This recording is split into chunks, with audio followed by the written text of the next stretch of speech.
নিয়ে আসছি যে প্রাকৃতিকভাবে দেশি মুরগি পালন আমি ঘরের ভিতরে রেখে তারপরে দেশি মুরগি পালন করি। এটা আমি দেখাবো যে আমার শেডটা কেমন। তো আমি আজকে এই যে এখানে একটা হাঁড়ি নিছি, আমি কি আমার মুরগিকে খাওয়াই সেটা দেখাবো। এই যে এখানে এগুলো হয়েছে কি ডাঁটা শাক, এটা আমি একটা কুচায় নিছি, শাকগুলো দিয়ে দিব এখানে।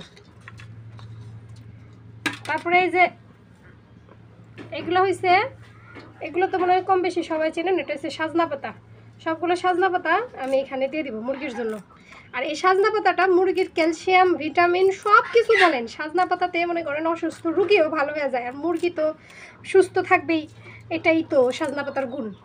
তো যাই হোক, এই যে এগুলো হচ্ছে সাজনা পাতা, আমি সবগুলো সাজনা পাতা এখন এখানে দিয়ে দিব। তো এই যে সাজনা পাতাগুলো আমি এই যে এইভাবে এড়ায় নিছি। এখন এর ভিতরে দিব লবণটা দিই, এই যে অল্পই লবণ, ধরুন এই লবণটা দেবো স্বাদের জন্য। আমরা যেমন লবণ ছাড়া আমাদের কাছে খাবার স্বাদহীন, ঠিক মুরগির জন্য মুরগিকে একটু খাবারটা ভালো দিলে একটু লবণটা দিতে হয়। আমার তো অল্প মুরগি, 15টা-16টা মুরগি, এর জন্য আমি অল্পই দিলাম। এখানে দিয়ে দিব এই যে ভাত, এই ভাত পানি ভাত, এগুলো আমার ওই ভাত যে মানে খাওয়ার পরে যেগুলো থাকে এইগুলো আমি মুরগিকে দিয়ে দিই। প্রচুর সবকটা ভাত দিয়ে দিছি। এখন ওই যে আমি খাবার মিক্স করা খাবারটা যে ছিল, এই যে আমি যে মিক্স করছিলাম, এখন এই মিক্স করা খাবারটা আমি দিয়ে দিব। এখন এই খাবারটা আমি সুন্দর করে মাইখা নিব। আর খাবারটা মিক্স হয়ে গেছে, দেখেন কি সুন্দর নরম তুলতুলা খাবার হয়েছে। এটা মুরগি খাইলে মুরগির মানে হজমও দ্রুত হবে, আর কোনো মানে গিলা টিলা ফুলে যাবে না। এখানে আমি কোনো কোনো দানাদার খাবার দিই নেই, শুধু ভাত ছাড়া। তো চলেন এখন দেখাই মুরগিকে আমি কীভাবে খাবার দিই। এই যে আমার মুরগির শেড,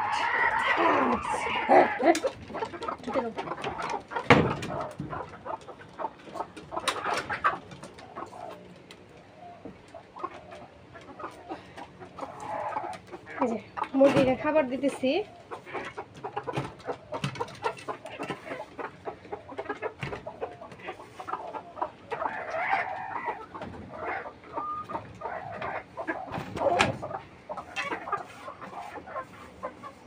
এগুলো খাবে, আমি কখনোই মুরগির খাবার সরাই না, কারণ দেশি মুরগি ওরা সব সময় খাবে, খুঁটে খুঁটে খায়।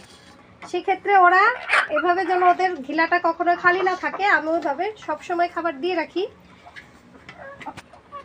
এই তো মুরগি খাচ্ছে। তো আমার মতো করে